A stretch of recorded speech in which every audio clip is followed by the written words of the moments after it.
name is E. I use they, them pronouns. I am the founder of Q Plus EDU, and I'll just be here to moderate the chat. If you have questions, please feel free to drop those in the Q&A. If you have general discussion things, you can definitely do that in the chat. It's just easier for us to answer questions if they're in the Q&A. But with that, I will turn it over to Beth. Awesome. Thanks, E and Frederick and Erin. Thanks for being here. I am really excited. This is my first time teaching this content in kind of a workshop format. I do a lot of writing about it and sharing on social media, but this is going to be fun, I think. So I will go ahead and start our slides, and I've got an intro there, and we'll share a little bit more about myself.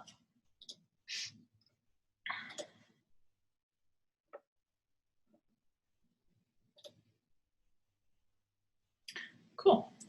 So we're here to talk about parenting beyond the gender binary. My name is Beth Rich. I use they, them pronouns. And here's a little bit about me. Here's what my family looks like. I am a parent to Omega, who is going to be 7 months old on August 5th. We use they, them pronouns for them until they let us know if that feels good or something else feels good. I am married to Astrid, who is the very tall, non-binary trans femme person that you see in these photos. I am a full spectrum doula, and I do a lot of doula work and education work. I was born in Alabama, and I live in Kentucky. I am a trans non-binary human as well on my own, often confusing lately, gender journey. So I'm here with you, with your kids, figuring out gender together.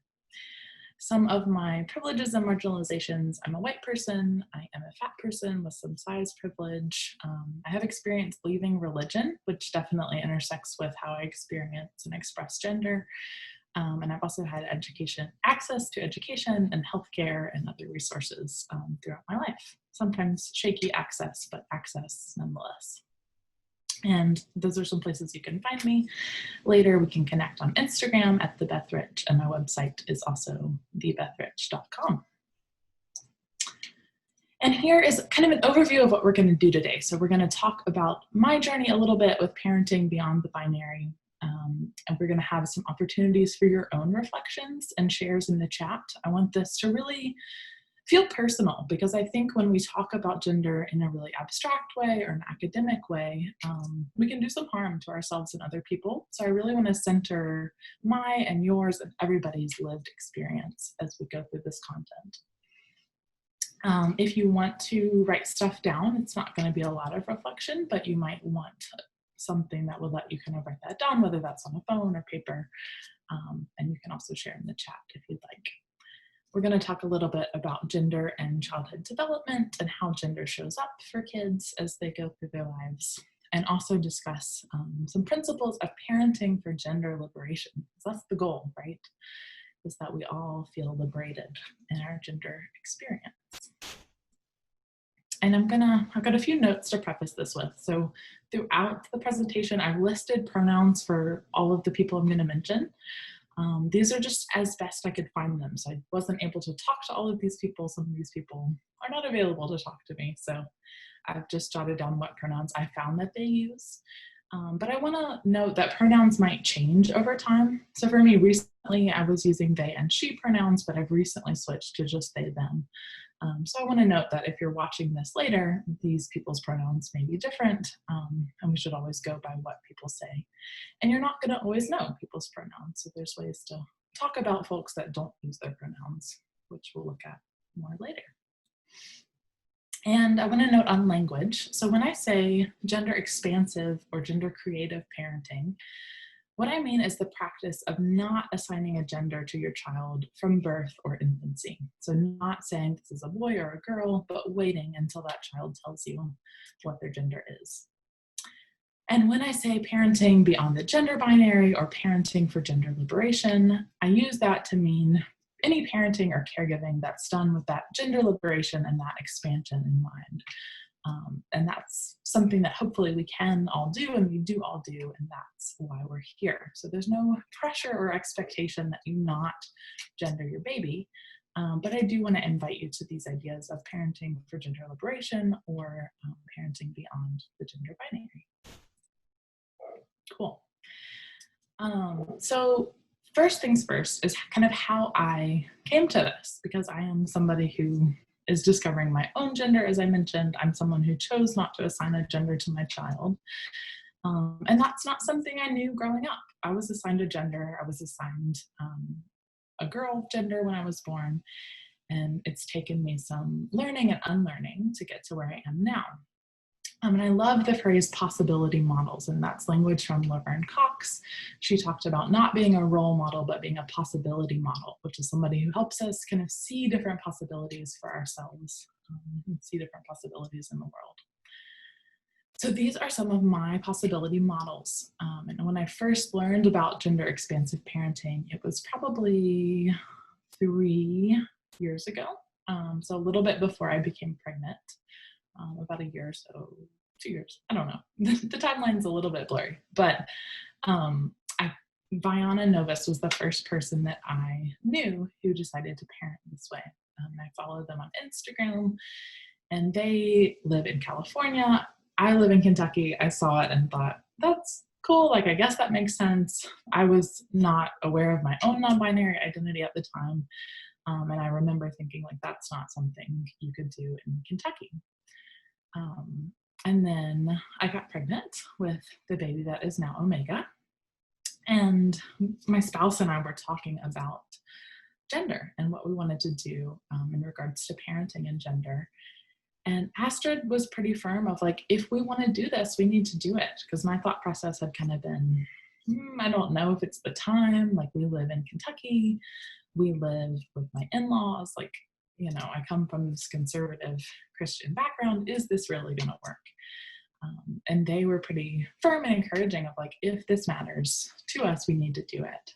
We can figure out what that can look like. We can figure out ways to be safe and be brave in this choice. So I love Viana a lot and really value them sharing about this. And that's one of the reasons that I choose to share as well, because I hope that folks who hear this idea and are like, wow, I wish I had this, or I'm so glad I do have this for children I'll have in the future.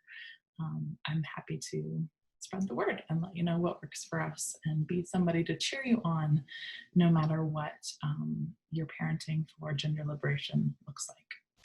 There's also a Facebook group, which in my mind is like a few thousand people. It feels like there's a lot of people doing this. I checked today, it's really more like 500 people in that group who are parenting or maybe parenting in the future. So it's still sort of a small community, but that is a space where folks talk about this and where I kind of learned some of the ins and outs and really was able to kind of hone my own ideas about what would work and what I wanted to do based on what other folks were doing. Kyle Myers is another amazing person who talks about parenting beyond the gender binary and gender creative parenting specifically. They have a blog called Raising Zoomer and a book called Raising Them that comes out in September. And Zoomer, their kid, Kyle's kid, is I think 4 or 5 now, was not assigned a gender when they were born. And then I also do value, so even growing up in this kind of conservative environment, really not having any language to express the gender identity that I express now, there were still small moments of gender expansion. So that's a picture of me eating cupcakes outside. And, you know, I don't know that there's anything specific about gender. I have a bow in my hair. There's pink cupcakes. I am outside. But I look pretty happy. And I like to kind of go back and look for those moments where I did feel good and I felt like myself. And that people I knew gave me toys or talked to me in a way or gave me opportunities or experiences that felt expansive and felt gender affirming to me. So I do believe that this can happen in really, really tiny ways. And I think the work sometimes is just to think about how to make it a little bit bigger for your kids and the people around you. How can we make more room for those gender joy experiences?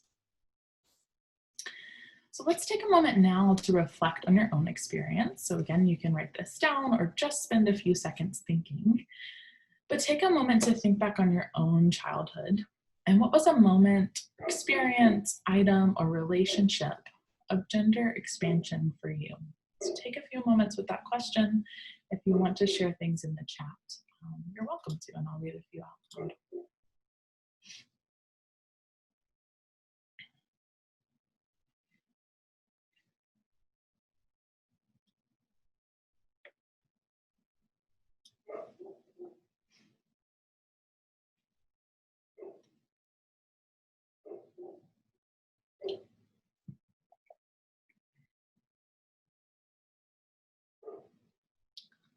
So getting to try on different roles as a theater kid was always gender expansive for me. I love that. Theater can definitely be an expansive place and a queer place often.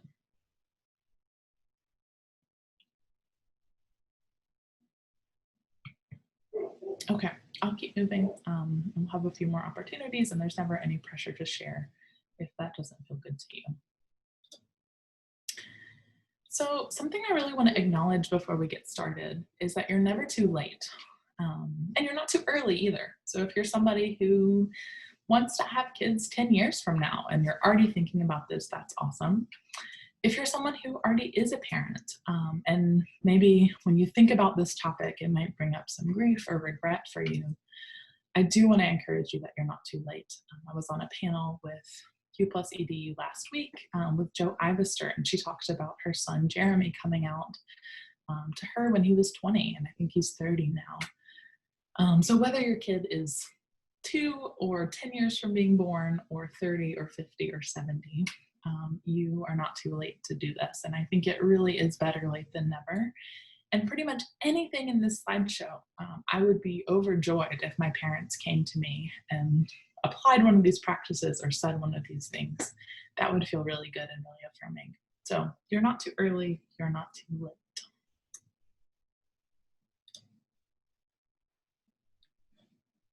So to get started, we need to understand, too, the gender binary. So what exactly is the gender binary? And that's kind of a misnomer because gender isn't actually binary. Binary meaning something that has only 2 parts. So from what we know about gender, there are lots and lots and lots of parts, lots of ways to be and express your gender. So the idea of a gender binary isn't all that helpful. And sometimes people like to talk about a spectrum, and that's a little bit better, but if we just limit that to a linear spectrum, it's not all that helpful either, because there's an idea that it's like, it's just on the line and you've got to be at one point on the line. But gender really, it can change for people throughout their lifetimes. It can be more complicated. You can stack different identities. Some people don't have words for their identities. So we really just need kind of the biggest, best, most complex model that we can come up with as we imagine what gender is.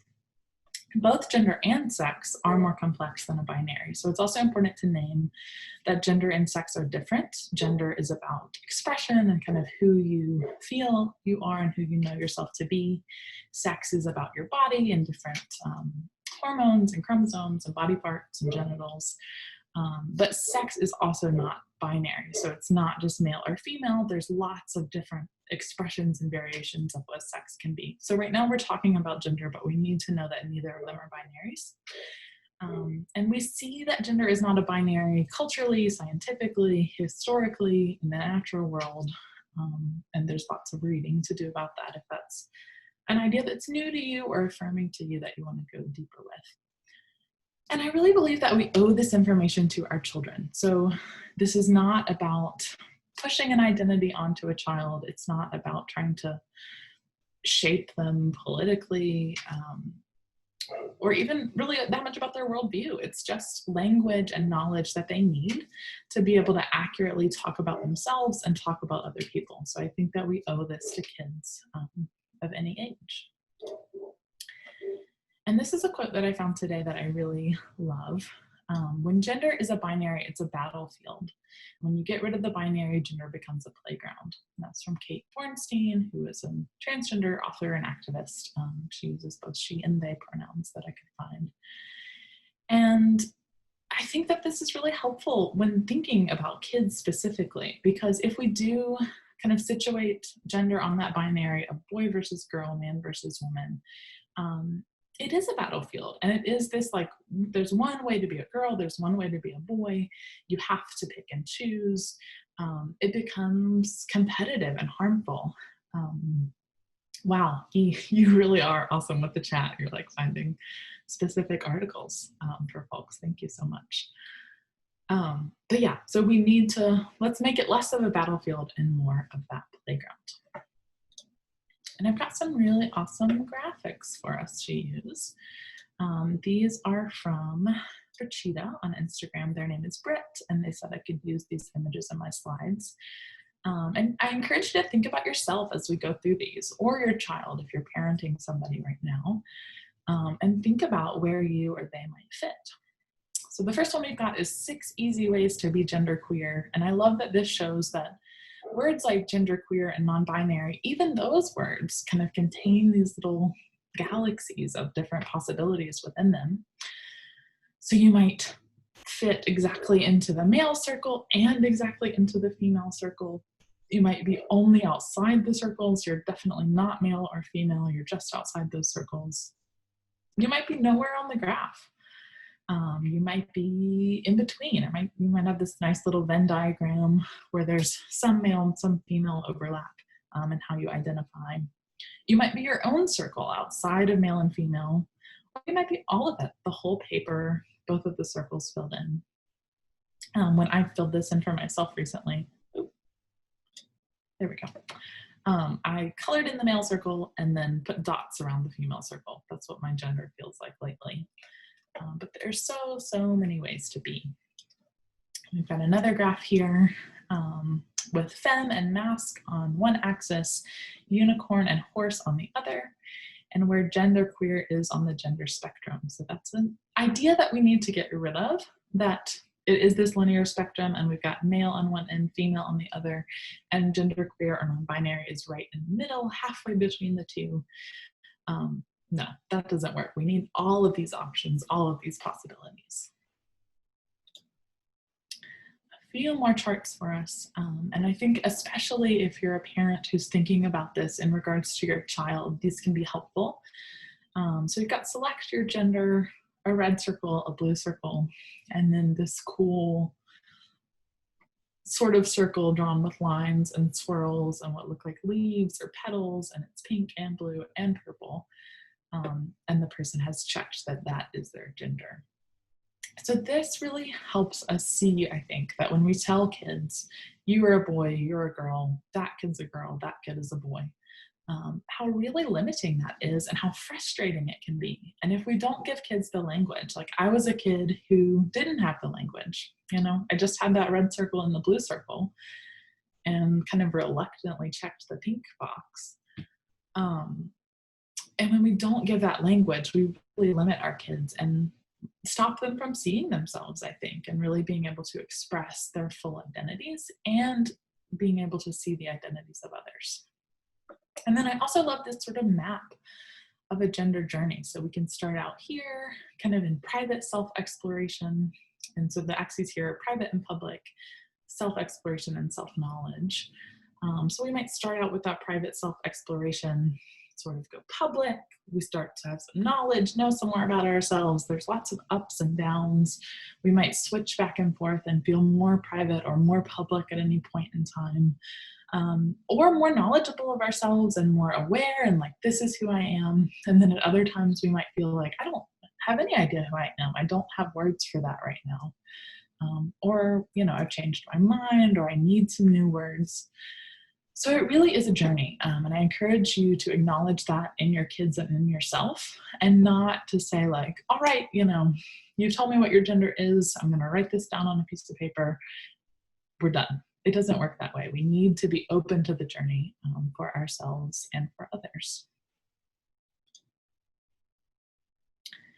And then this question of, but aren't they too young? So I think probably you can guess what my answer would be to this already, but I do want to talk about it. So I don't think kids are too young to talk about gender. That's something that my mother-in-law said when we talked to her about not gendering our kid. It was like, well, I'm uncomfortable talking with a kid about gender. And I think it's important for folks to know that there's nothing inappropriate about gender. It's just a core part of our identity. And it's language that we are putting on kids really, really, really early. So it's not inappropriate of them to have all of the language that they need to talk about it. Many of us start gendering children as early as 10 weeks, even 8 weeks gestation, when you can take that little chromosomal test that can tell you something, maybe if it works, about your baby's sex chromosomes. We go ahead and start announcing gender and sharing about gender and assigning gender as early as that. It's one of the first identities that children express and a major way that they categorize and understand the world. So it's just like keeping any other major piece of information from our kids. If we don't tell them that trans people exist, if we don't tell them that non-binary people exist, that's a really, really big piece of missing information.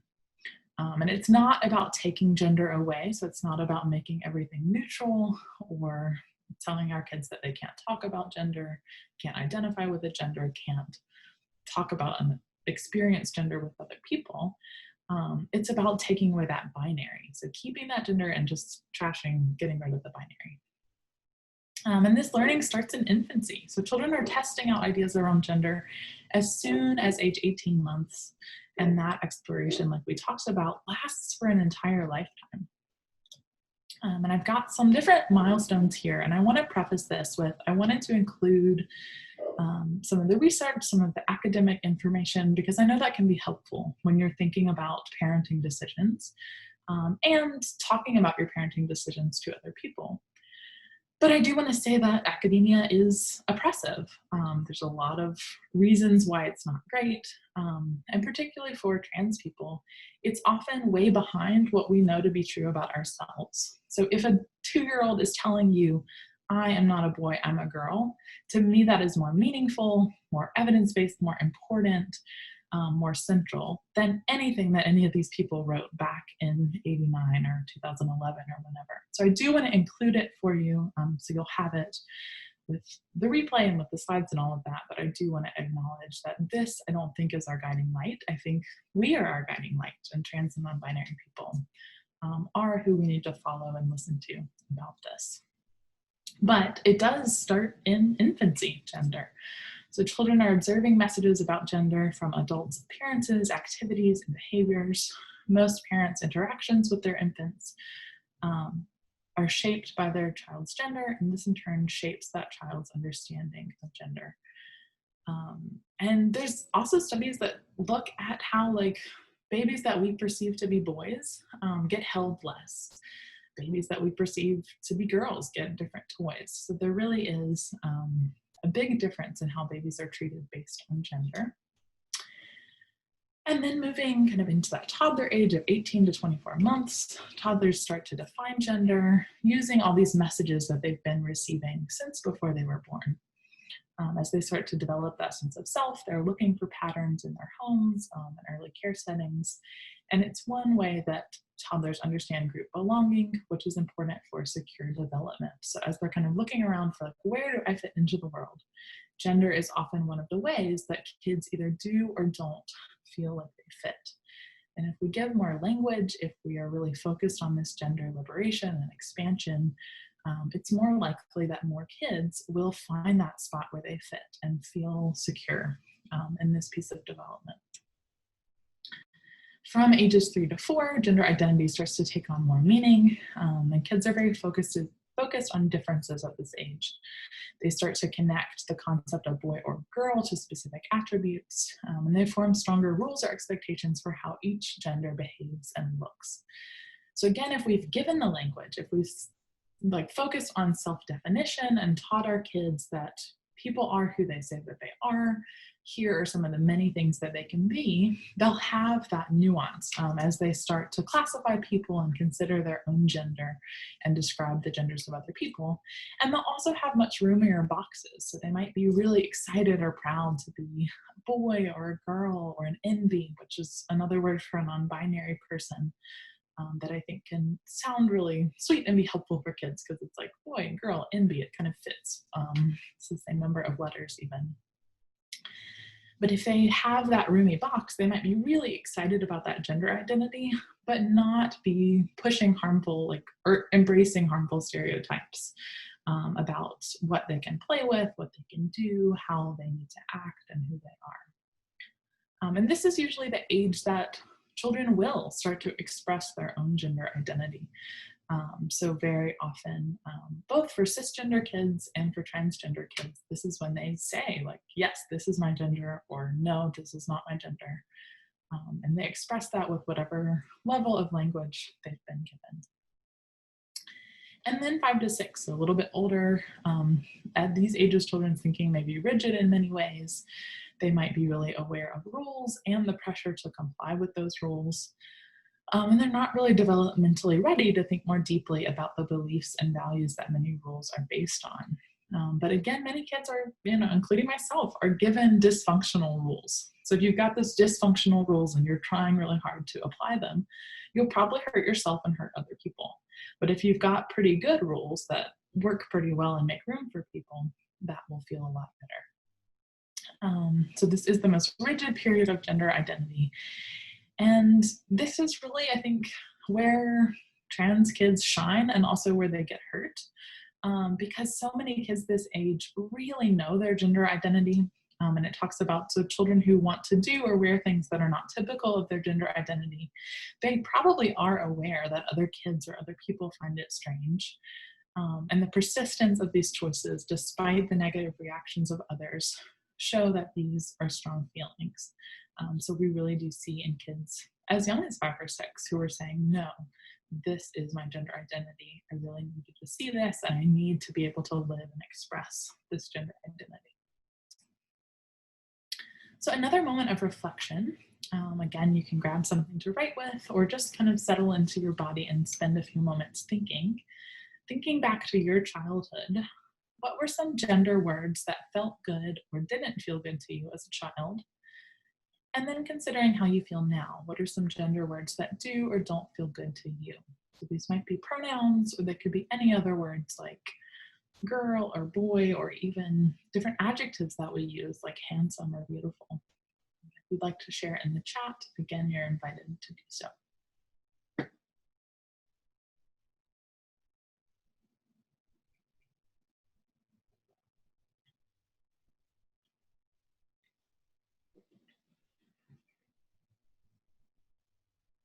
He says that they really liked the word tomboy in elementary school and still does. Me too, that's a good word.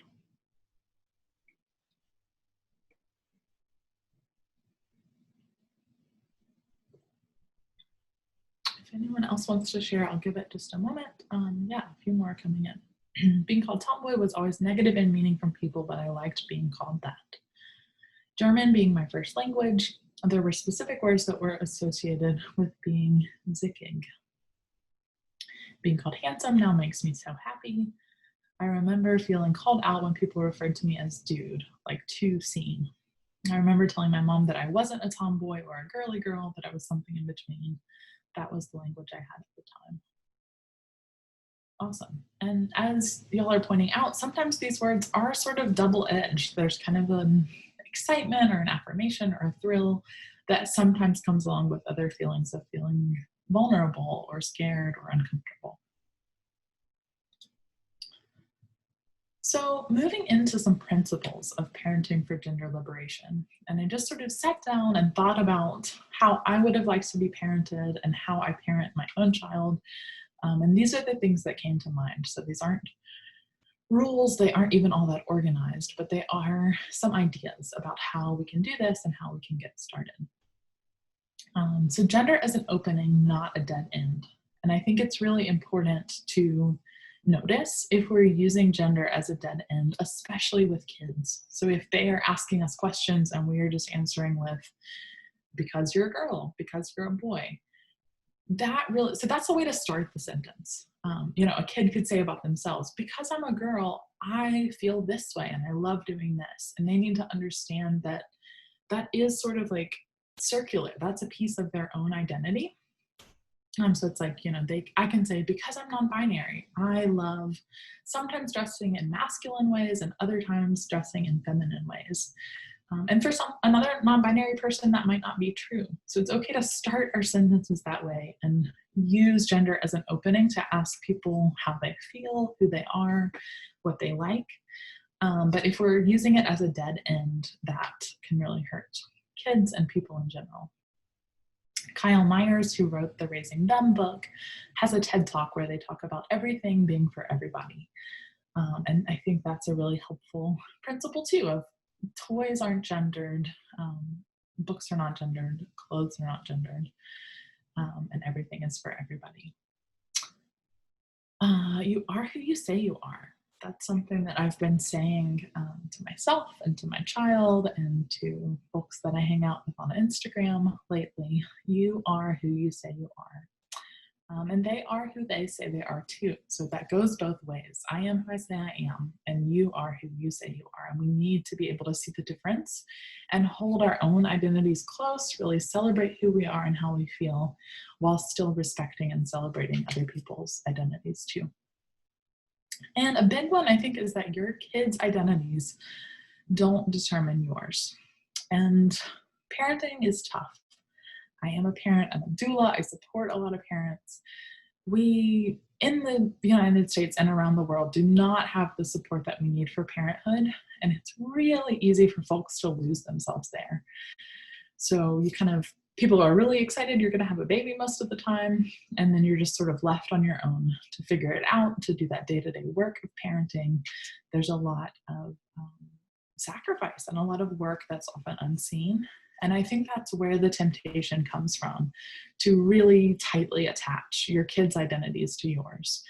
But for gender liberation and for all kinds of liberation, I really think we need to separate that.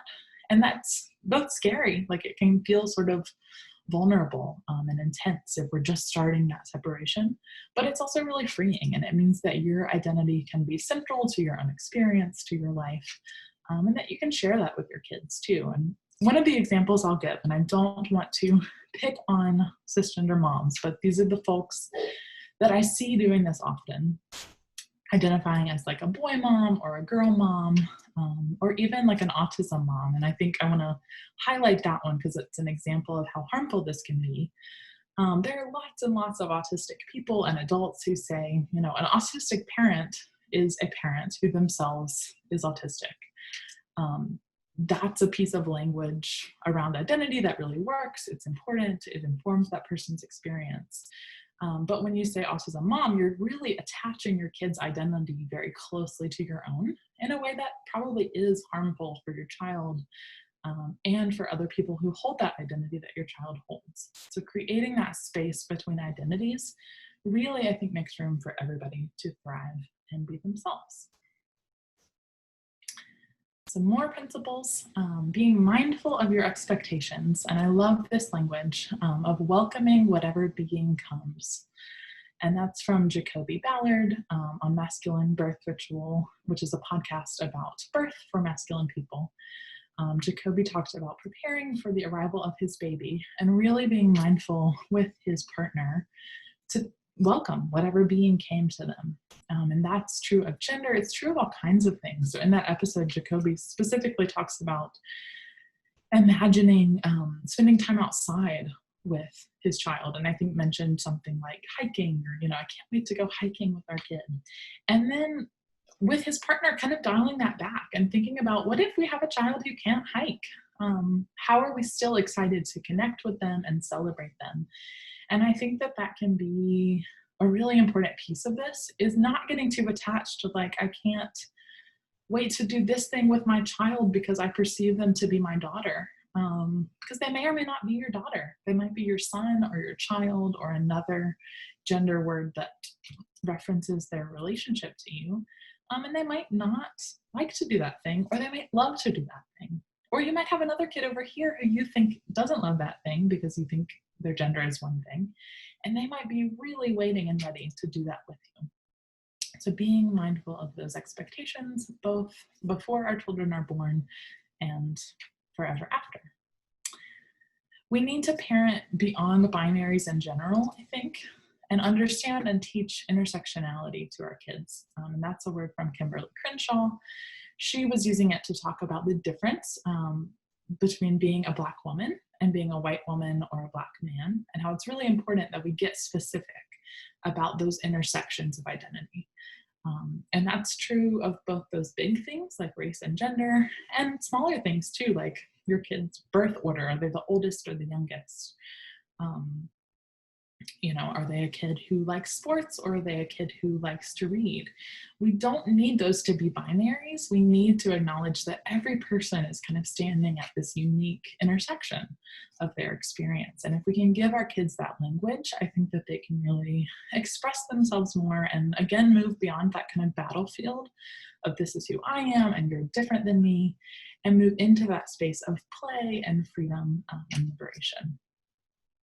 And no matter your own identity, I think it's important that we all divest or kind of pull our resources and our energy and our thoughts back from the gender binary. Somebody asked me that question recently. Can people who do identify within the gender binary, so they are cisgender men or women, boys or girls, can they be a part of this? And I think absolutely, because you can still divest from the gender binary and say that's wrong. It's not just these two opposite options. There are no opposite genders. There are as many genders as there are people. And you can see that and celebrate that and teach that to your kids, even if you do happen to identify in a way that is more binary or is cisgender. And I also want to name that it's really important, I think, to think about misogyny and misogynoir specifically when we're parenting and interacting with kids who were or who would generally be assigned male at birth. And I want to break that down a little bit. So I'm talking here about transgender girls, I'm talking about cisgender boys, or any kids who have the body that would usually be assigned male. And when I sort of put that in with my privileges too, of like, it is a marginalization to be trans and to be non-binary, but it's a privilege to be a transmasculine person. And we saw that in the chat too, with this language of tomboy. And as a lot of us, our experience as people who were assigned female at birth, what I'm guessing from seeing those comments, we had room, we could maybe get a short haircut, or we could maybe play with boy toys. But for people who were born and assigned as male, they often don't get that experience because of this misogyny. So because our society, because our culture hates women, hates femininity, and specifically misogynoir, meaning hates Black women, Black femme people in a really specific way, the expression of those kids and the experience of those kids is really limited when we parent within the gender binary. So I'll give one more specific example of that. When we dress our baby, Omega, we try to dress them in all kinds of clothes, and that includes like pink frilly dresses. And for me, as someone who, a lot of the pink frilly dresses we have were mine when I was a baby, and that doesn't feel great to me that those are the clothes I was wearing. I can be hesitant, but knowing that my spouse wanted for so long to like wear dresses and have people buy them pink toys and pink things, I think we owe our kid that experience. And so I want Omega to have the option and to know what it feels like to be high femme, to have super frilly, pink, sparkly, glittery stuff. Because I don't want to be part of that misogyny. And I do have that internalized misogyny towards myself and towards other people. So I think it's important to really kind of center trans feminine folks and trans feminine kids as we think about this.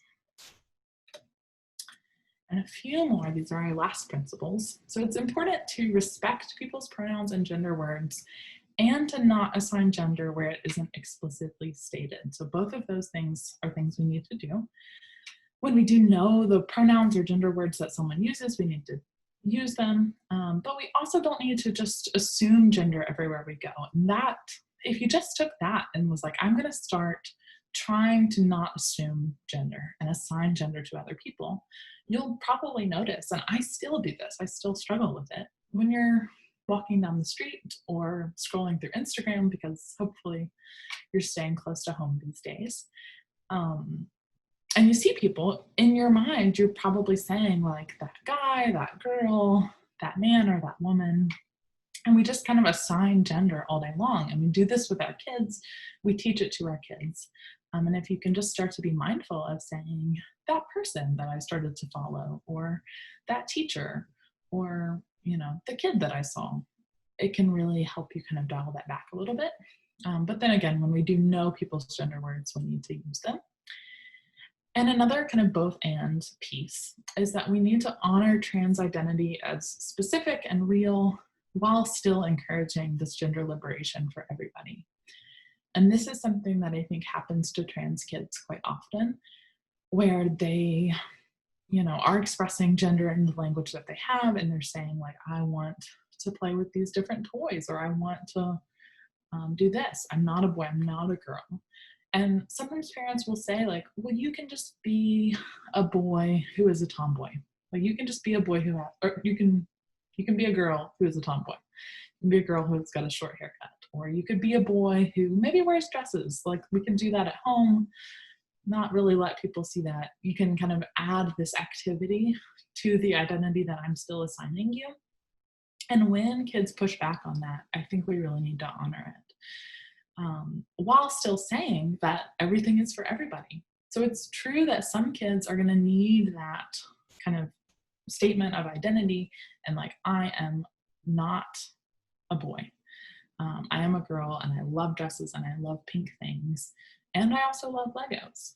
While other kids might just be more interested in the activity and they are cisgender, but need that gender liberation in that room to explore who they are and what they want to do. When in doubt, ask. So the only way to know some of this stuff is to talk about it with people. If we're not assigning or assuming, we have to ask. So it's important to ask your kids, ask other people in your life. And it's also important to know that you aren't owed an answer. So with your kid, with anybody, with a stranger, you can ask, and it's better to ask in a way that's kind of mindful and gives room for them to say no, or gives room for them to not answer, but you're also never owed that answer. And also to never assume that you are or are not in mixed company. And the idea of mixed company is that, again, gender is that binary. We could be a group of all women, or we could be a group of all men, or we could be mixed company. And I think that this is a place where we really reinforce the gender binary really early. If we are cisgender, often like assume our kids' gender and then say like, okay, we're gonna go do girls things, or like you and dad are gonna go do boys things. And then the way we talk when we think we're in those private spaces can really do harm. It's harmful in general because it's not like we should be kind of waiting until we get away from the other gender to talk badly about them. But it also may do harm because your kid may or may not identify with the gender you think that they do. And I was thinking about this too, and it's like, I would love to have a lot of wishes come true around gender liberation, but this is a small, specific one for me. If in like every Facebook group that I'm in that's about parenting or birth work, if people could just stop saying, hey ladies, when they start their posts. And there's this assumption that because we're talking about parenting, because we're talking about birth, that's something that women do, and so we're all ladies. And that's not true. There might be men in that group, there might be cisgender men or transgender men or non-binary people. And I think that that's an important one that I'm going to let us end on, is never assuming that you are or are not in that kind of mixed company. And I'll give you one more reflection experience, thinking about how you want to bring this into practice. So you can, again, grab something to write with if you have it, or come into your body to think about how can you bring gender expansive parenting or parenting for gender liberation into your relationship with your child or children, whether they exist here already or not, or these might be other children that you're caring for. And what is your why? So what sticks out to you that you would like to bring into these relationships in your life? And why is that? Again, I'll give it a few moments in the chat, and then I'll open for questions for a few minutes.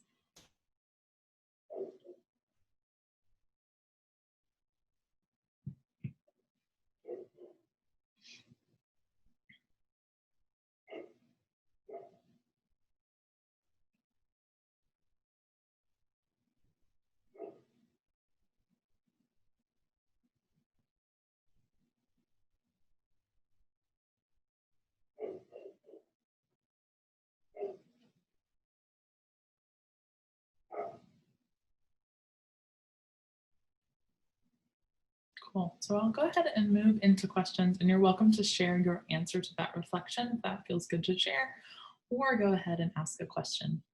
And I think he said you could use the Q&A or use the chat. Here's a reflection. In general, meet as many different kinds of people and expose my kid to as many groups, places, and contexts as possible. Awesome. Reading gender liberating books to my son. And Hannah, I know you know this because you've seen it and we've talked about it, but I put up a list today on my website of different books and resources. So you're welcome to check that out if you're looking for stuff to read. My why is trans and gender liberation, and I've been reparenting myself while also actively reparenting my children around gender.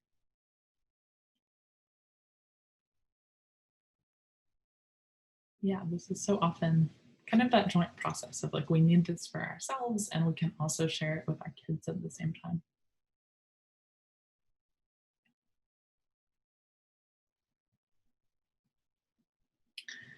Collective liberation and continuously unpacking what that means. More specifically, I love what you said about letting them try out all different ways to express their gender, frilly dresses, button downs, tutus, caps, all the things. Sounds so fun to play with all these options. Yeah, it can be fun. And like, you never know what's going to be really gender affirming for somebody. So it's great to let kids try it out. Refocusing when people make everything about gender in the kids' company. I love that one. That's a big one. And I've talked with somebody recently who said, I did assign a gender to my baby, but I don't want to talk about it every time people see us. So this is like a kid that has been born recently. I think they're like maybe 3 months old. And the parent was just tired of that, like, is it a boy, is it a girl question? And so we talked about, like, even if you did assign a gender, you could say, like, well, this is my kid's name and whatever pronouns you use, like, she is learning about this today, or like, she's just started smiling. And you can sort of refocus by sharing a name if you want to share a name or nickname, and kind of pointing towards your kid as a person rather than just answering it's a boy or it's a girl. Talking to your kids about why some people are scared of letting go of the binary. Yeah, I think that understanding and that empathy, as much as we can muster it, and again, we shouldn't put that pressure, I think, on marginalized or oppressed people to be kind or communicate in a certain way. That's up to people to decide for themselves. And it takes a lot of energy to do sometimes, but as much as we can, really understanding why this can be threatening or scary or difficult for some folks. I don't have kids yet, but I work with preschoolers and use they, them, he, him, she, her pronouns randomly when referring to baby dolls, dinos, action figures, etc. Yes, this is what I'm trying to unlearn. Like, I know and believe all these things about gender, and I still will like look at an animal and usually call it a he. It's a good place to experiment. We've been using neutral nicknames. My youngest has a more gendered name, and it's something I regret. Names can be tricky, and nicknames can be a great way to find some of that gender expansion and gender liberation. And, you know, this idea of everything is for everybody, it applies to names too, even though that's hard to live out sometimes. Names aren't gendered, even though we really feel like they are sometimes. Kindness is the big umbrella first and foremost, I think. Yeah. And I think it's really great to not feel like you have to know every single gender word for people, or like your kids have to know every gender word that's possible, because we're never going to know. New words are happening all the time. But it's important to be kind and understand that people are who they say they are. He says, I think it's also important to refocus the heteronormativity that's often imposed on kids. Example, assuming that kids who have a friend of a different gender are romantically attracted to each other. Yeah, we even do that while babies are gestating too. Like, people will be like, I'm having a boy and you're having a girl, so like they can get married. We don't need to do that. People may or may not get married. They may not partner with or be attracted to all kinds of people.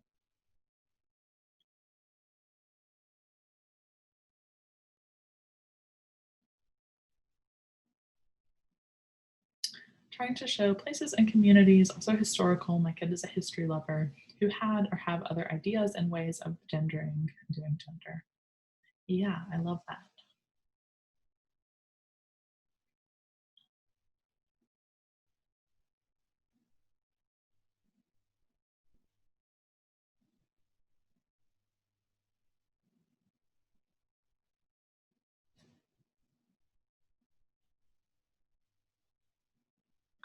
might go ahead and close out of our slideshow. But you're welcome. Actively being vulnerable with your kid. Yeah. It does take vulnerability to talk about. And I think that that's another way in which gender is an opening. Because when we take away that idea of like, well, I'm this gender and you're this gender, that's it. We can really kind of express how we feel and our own childhood experiences and really relate to our kids in that way. I love how you said you can help even your cisgender child explore gender liberating activities and toys. My son used to wear sparkly pink kitty purses and play with unicorns, but I think he stopped because other people discouraged it. Cis boys definitely go through a lot of criticism if they do anything that our misogynist society sees as girly. Totally. And like misogyny and, you know, the gender binary, it oppresses everybody, even cis men and boys. And that I grew up with 3 brothers, so that's a place that I'm passionate about too. As much as I wish I had been seen more in my masculine identity, I always have a soft spot when I think about my brothers and the ways in which they didn't get to experience toys or emotion or clothes the way that I did. Leaving space for I don't know, enough, yet. That's a general one, not only gender related. Yeah. And so often that's going to be the answer for us. And we can always learn more, you know. I think all of us, it sounds like, are kind of reflecting about how does this feel for me and how does this feel in my family? So sometimes we're not going to have those answers right away.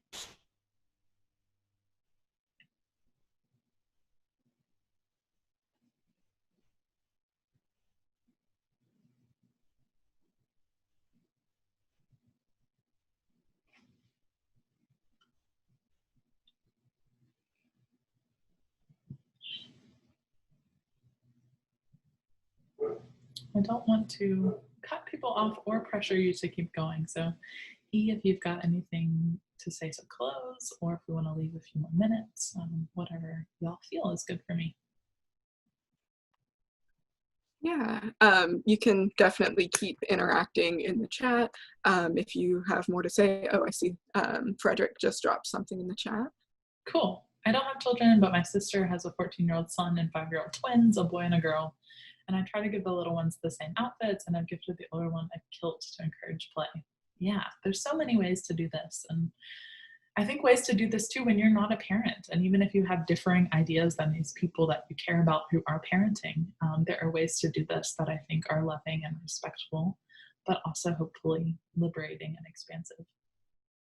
Kyle Myers has talked on Instagram Live about offering kids clothing options when shopping, of moving through aisles, or now online shopping options for all genders to see what they're drawn towards. Yes, so I think really just being open to what our kids might want to wear and supporting them through that, because that can be emotional, that can be vulnerable, or even dangerous sometimes to buy clothes and try on clothes, especially in person. So really cheering our kids on and being open to what they want to wear and not imposing our own judgments, I think, is helpful. Is it okay to keep your child out of structural spaces like schools? My kid is unschooled. To avoid too much of reality of the oppositional binary, I experience as violent, at least for a little while, until they are stronger, more confident, have stronger roots in being themselves. I think anything is okay. However you want to school or not school your child. That's your choice and needs to be supported, I think. And I think that makes a lot of sense. I've heard a lot of folks who do choose to send their kids to school say that that's a really kind of hard moment of when you've taught your kid all of this, you've given them all the options, and then they come home from school with these really violent binary ideas. So it's okay to not do that. And it's okay to do that and then work through it together as a family. I've been having the same internal debate with schooling. Yeah. I will say personally, I was homeschooled kindergarten through 12th grade. So it works. It all, though it's for very different reasons than gender. But yeah, there's lots of ways to school. There's benefits to both, I think. I feel that it is in direct opposition to the feeling of wanting to make a positive impact on societal change. Yeah, I can see that. I think folks are gonna folks who are passionate about this are probably going to feel one way or the other about that. So it's like I can make the most change by being in that school and being present there, or I can make the most change by forgoing that system and divesting from that school system. And both are valid and important.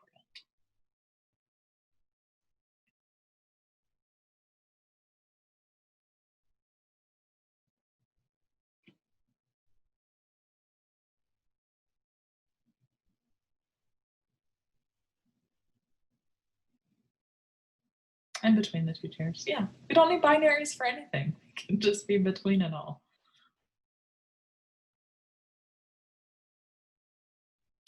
Gender creative playgroups and gender expansive spaces to be in as a family is what I wish for my future family and myself all the time. Yeah. I know that Kyle Myers, whose name we've mentioned several times, they were, I think, on their website kind of creating different local groups for folks and helping make those playgroups happen. Of course, COVID has changed things, but that is something that we need and something that feels so good when it happens.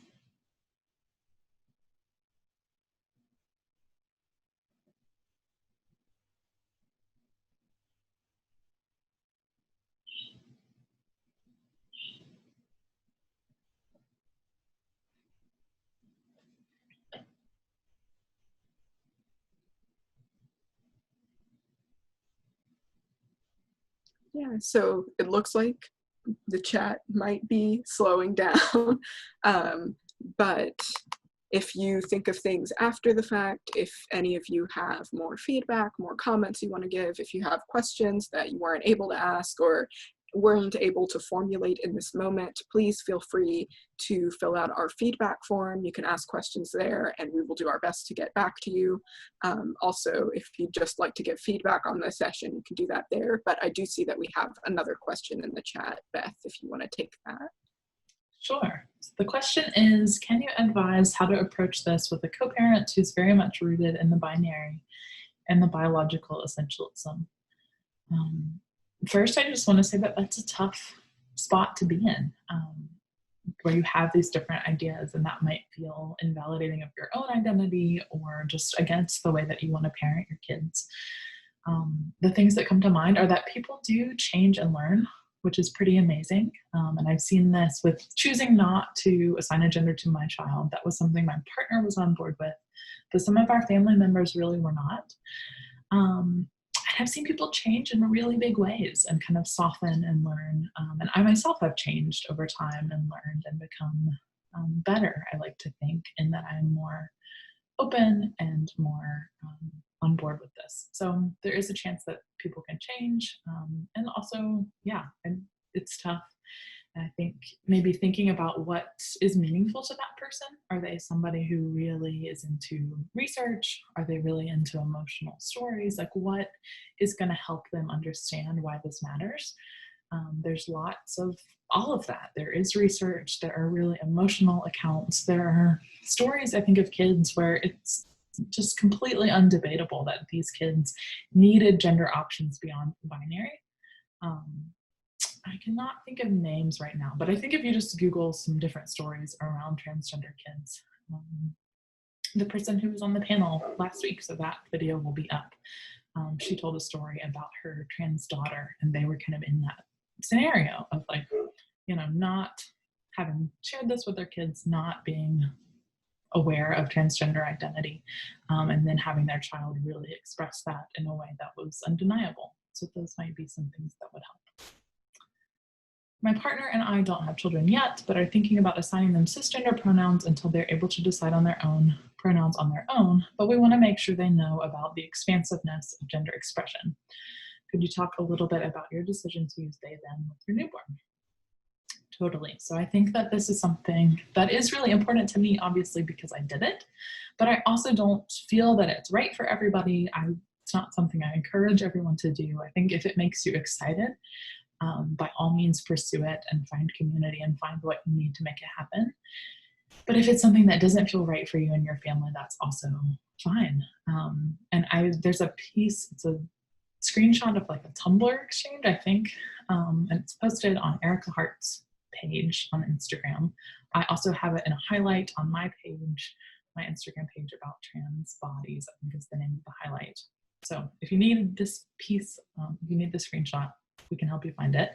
But it talks about if you did assign a gender or use cisgender pronouns for your kid when they were born, it's just really, really important to tell them, hey, I made this decision, and I did that because most people with your body, society is going to call them a girl, call them a boy, use he pronouns, use she pronouns. That's why I did that, and I might be wrong. And I want you to know that you are safe to tell me if I'm wrong.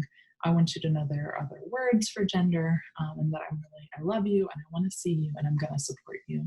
And it's your decision to make. So I think that that's kind of the unifying theme, no matter what decision you make about this, is that just encouraging and reminding your kids that it is their choice to make and that you're going to support them no matter what. Yay, you are the internet detective, finding all the links. Yeah, thank you, Natasha.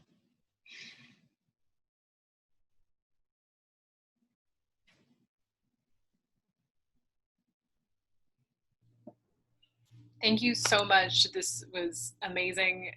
Erin, I do want to leave some space if you want to share your thoughts with us, since you can sign for yourself and speak for yourself. Thank you. Yeah, thank you so much, Beth. This was fantastic. Thank you to everyone who came to Q+EDU today. We've got tons of other sessions that we're going to be having this week and throughout the month and throughout August as well. We definitely invite you to come back, and I'll turn it over to E to close us out. Yeah, thank you all so much for being here. We spent today talking about parenting and children and young people, and tomorrow we're going to be talking about LGBTQ+ elders. So we're having a panel discussion with a few different LGBTQ+ elders. I believe they're all based in Austin. I might be wrong, but if you click the link that I just sent in the chat, there's also a form if you'd like to submit questions to ask of LGBTQ+ elders. So that'll be a really great discussion. And then on Friday, where the ACLU of Texas is having a Know Your Rights trivia game focused around LGBTQIAP2+ students in schools. So if that's something you're interested in, or if you know some youth who would be interested in participating in fun trivia and also learning about rights, the link to that is in the chat. I dropped it earlier, but I am going to share the link again for the feedback form for Queering Education, or Q+EDU now. So that is in the chat if you'd like to give feedback on this session, or if you'd attended other Q+EDU sessions, you can put feedback there. And if you would like to support this project financially, we do have a donation link. So we are committed to offering payment to all of our speakers because they put a lot of time and emotional labor into being part of this project. So if you would like to continue supporting us and supporting our ability to pay our speakers, the link for that is there. And I saw someone asked for Beth's Venmo specifically. So Beth, if you want to put that in the chat, you definitely can. Cool. Well, just for now, send money to Q+EDU, so follow that link. If you want to come over and hang out with me on Instagram, my Venmo is there, and you can have other opportunities, but please do redirect that money to other speakers in this project because it's really important. Awesome. So I think we're going to go ahead and close out. But again, thank you all so much for being here. Thank you to Beth and Erin. This has been a really great presentation. I learned things. I'm sure everyone else did too. So yeah, thank you so much. Yay. Thanks, everybody.